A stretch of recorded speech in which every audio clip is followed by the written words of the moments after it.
പണി വരുന്നുണ്ടവറാച്ച. അങ്ങനെ PTA മീറ്റിങ്ങിന് പോകുന്ന സമയത്ത് നല്ലൊരു പണിയെ കിട്ടിട്ടോ. എന്തുണ്ടാവാൻ അന്ന് സ്റ്റാർട്ടാവണില്ലാന്ന്. അനുസരണയില്ലാത്ത വണ്ടി തീരെ പറഞ്ഞാലും കേട്ടില്ല. ഞങ്ങൾ നടക്കണ്ടിന്നെ വന്നിട്ടോ. ഞാൻ പോകുന്നു. അങ്ങനെ ഓട്ടോ വിളിച്ചിട്ട് സ്കൂളിൻ്റെ അവിടെ വന്ന് നോക്കുമ്പോൾ ചേഞ്ച് ഇല്ലാന്നും പറഞ്ഞ് അടുത്ത കടയ്ക്ക് ഓട്ടോക്കാരൻ കൊണ്ടുപോയി. അവിടുന്ന് ചേഞ്ച് വാങ്ങി അയാളെ പറഞ്ഞയച്ചു. എൻ്റെ ജീവിതത്തിൽ ഇങ്ങനെ ഒരു ഗതികെട്ടൊരു PTA മീറ്റിംഗ് ഉണ്ടായിട്ടില്ല കേട്ടോ. ഇത്രയും വലിയ ഗതികെട്ടവൻ ഈ ലോകത്ത് വേറെ ആരെങ്കിലും ഉണ്ടാവും എൻ്റെ കർത്താവേ. അങ്ങനെ ഞാൻ സ്കൂളിലെത്തി. ആദ്യം പോയത് സുത്തുവിൻ്റെ ക്ലാസ്സിലേക്കായിരുന്നു കേട്ടോ. അവിടെ ചെന്ന് നോക്കുമ്പോൾ മീറ്റിങ്ങൊക്കെ കഴിഞ്ഞിട്ടുണ്ടായിരുന്നു ഏകദേശമൊക്കെ.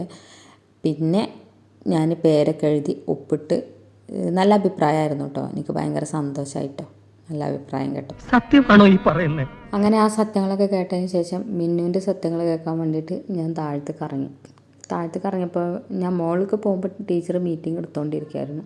വന്ന് നോക്കുമ്പോൾ എല്ലാവരും പോയിട്ടുണ്ടായിരുന്നു കേട്ടോ. ആദ്യം മിന്നുവിൻ്റെ ക്ലാസ്സിലേക്ക് ചെല്ലാനിട്ട് മിന്നു കുറേ ഷൗട്ട് ചെയ്തു. പക്ഷേ സോപ്പിട്ട് അങ്ങനെ മയക്കി നിർത്തി. പിന്നെ കുട്ടികളെ കൊണ്ടൊക്കെ എൻ്റെ കളിപ്പാട്ടെന്ന് അങ്ങനെ ഒരു എഴുതിയിട്ടുള്ളൊരു ഇതൊക്കെ ചിത്രമൊക്കെ വരപ്പിച്ചിട്ടുണ്ടായിരുന്നു. അതൊക്കെ കാണിച്ചു തന്നു. അതാണ് മിന്നു വരച്ചിട്ടുണ്ടായിരുന്നത് കേട്ടോ. അങ്ങനെ മീറ്റിങ്ങൊക്കെ കഴിഞ്ഞ് ഞങ്ങൾ ഓട്ടോക്ക് വെയിറ്റ് ചെയ്ത് നിൽക്കുകയായിരുന്നു കേട്ടോ. പിന്നെ ഇവിടുന്ന് പോകുമ്പോൾ തന്നെ പറഞ്ഞിരുന്നു മീറ്റിങ്ങിന് വരുന്ന സമയത്ത് ഞങ്ങൾ എന്തായാലും സ്കൂളിൽ നിന്ന് കൊണ്ടുവരണം. അത് പിന്നെ എല്ലാ മീറ്റിങ്ങിനും പറയലുണ്ട് കേട്ടോ. ഞങ്ങളെ കൊണ്ടുവരണം കേട്ടോ, എന്നിട്ട് ഞങ്ങൾ പോരാവോ എന്ന് പറയലുണ്ട്. അന്നത്തെ ദിവസം അവർക്ക് ബസ്സിൽ പോരാൻ പറ്റില്ല. പിന്നെ ഞാൻ വിചാരിച്ചു ആ ബസ്സിന് തന്നെ വന്നാൽ മതിയായിരുന്നു, ഞങ്ങളെ കൂടെ കൊണ്ടുവരണ്ടിയിരുന്നില്ല. അത്ര വെറുപ്പിക്കലാടോ. അപ്പോൾ ഓക്കെ, ബൈ. അടുത്ത വീഡിയോ ആയിട്ട് വരാം. Tata bye bye. ഇഷ്ടപ്പെട്ടാൽ ഫോളോ ചെയ്യാൻ മറക്കരുത് കേട്ടോ.